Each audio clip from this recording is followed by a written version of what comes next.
There are many who won't agree with every decision or policy I make as president.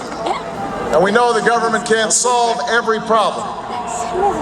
But I will always be honest with you about the challenges we face. I will listen to you, especially when we disagree. And above all, I will ask you to join in the work of remaking this nation the only way it's been done in America for 221 years.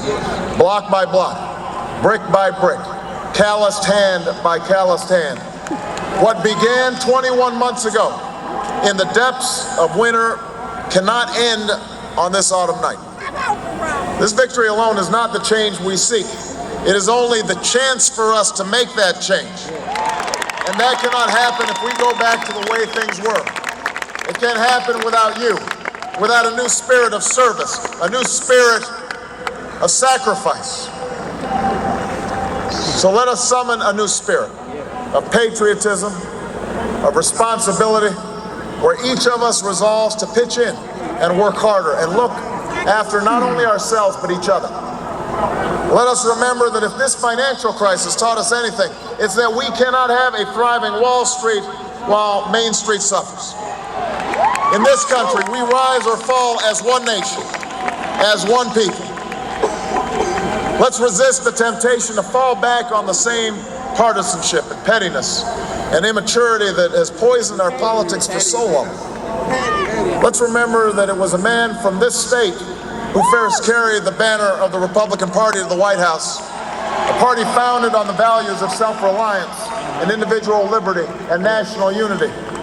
Those are values that we all share. And while the Democratic Party has won a great victory tonight, we do so with a measure of humility and determination to heal the divides that have held back our progress.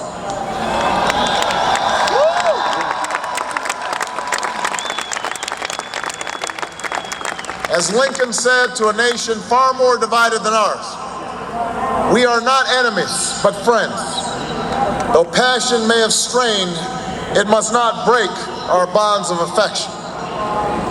To those Americans whose support I have yet to earn, I may not have won your vote tonight, but I hear your voices. I need your help, and I will be your president too.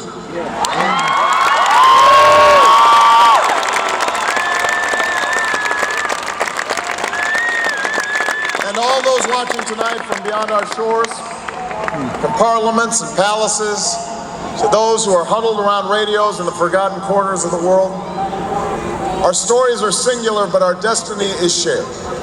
And a new dawn of American leadership is at hand.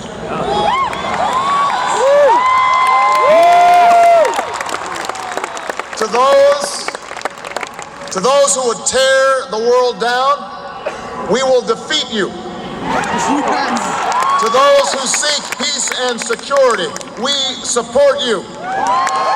And to all those who have wondered if America's beacon still burns as bright, tonight we proved once more that the true strength of our nation comes not from the might of our arms or the scale of our wealth, but from the enduring power of our ideals, democracy, liberty, opportunity, and unyielding hope.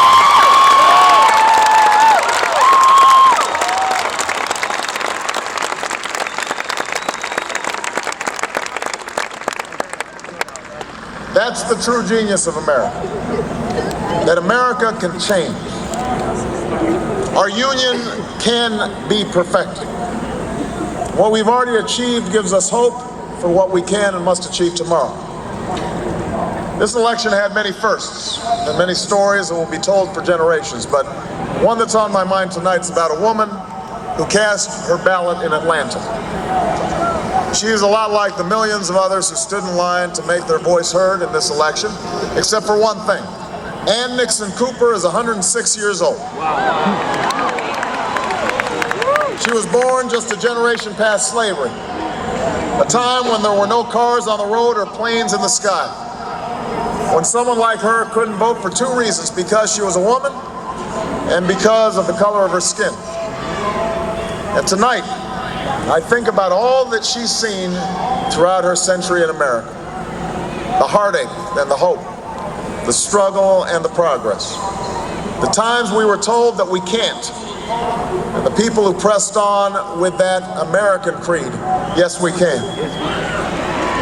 At a time when women's voices were silenced and their hopes dismissed, she lived to see them stand up and speak out and reach for the ballot.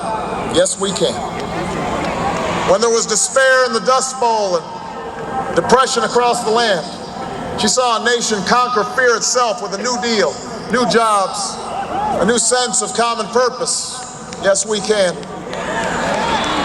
When the bombs fell on our harbor and tyranny threatened the world, she was there to witness a generation rise to greatness and a democracy was saved.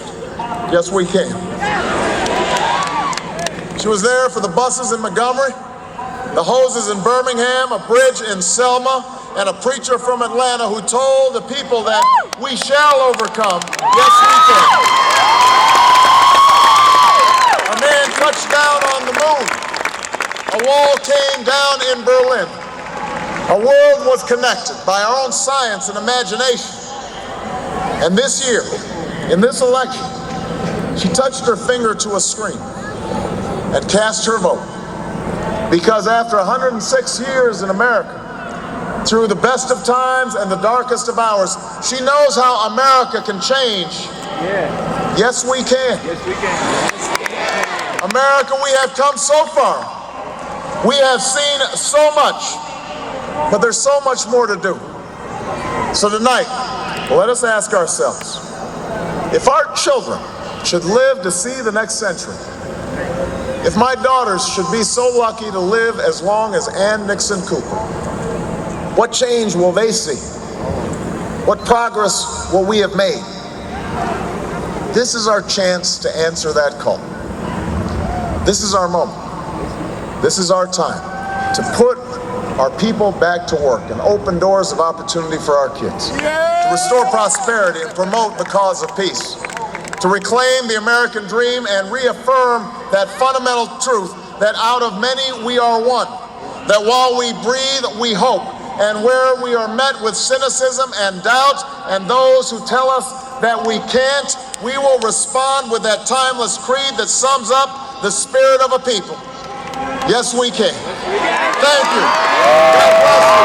And may God bless the United States of America.